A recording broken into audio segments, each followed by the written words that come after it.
பகவத்கீதையில் 6வது சாப்டரில் 21வது ஸ்லோகம். சுகம் ஆத்யந்திகம் யுத்த உத்திக்ராமத்தீந்திரியம் வேத்தி யத்ர ந சைவாயம் ஸ்திதச்சலதி தத்வதக. இப்போ இதுக்குள்ளே அர்த்தத்தை பார்க்கலாம்.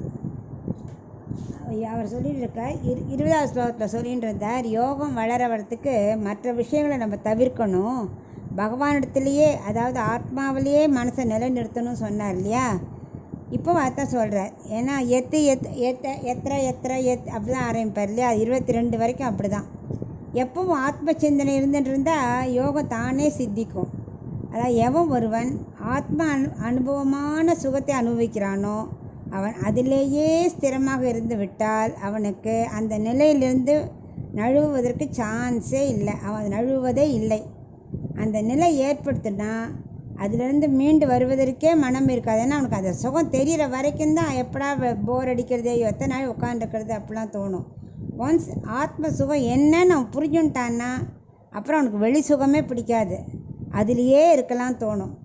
அதான் அவர் சொல்கிறார், எது துக்கமே கலக்காத சுகமாக இருக்குமோ, எது இறுதியான இன்பமோ, புலன்களுக்கு அப்பாற்பட்டதோ அதுதான் யோகம். அதை நம்ம புத்தியால் மட்டும்தான் உணர முடியும்.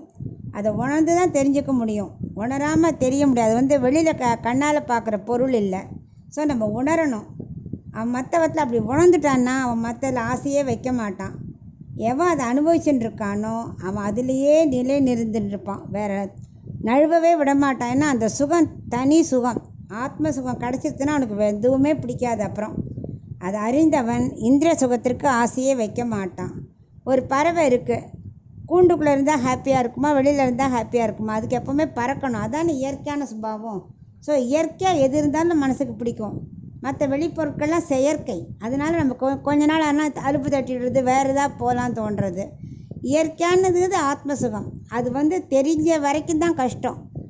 தெரிஞ்சிருச்சுன்னா அதுலேருந்து வேறு எங்கேயுமே மனசு போகாதுங்கிறத கண்ணன் சொல்லின்னு இருக்கார் இந்த ஸ்லோகத்தில்.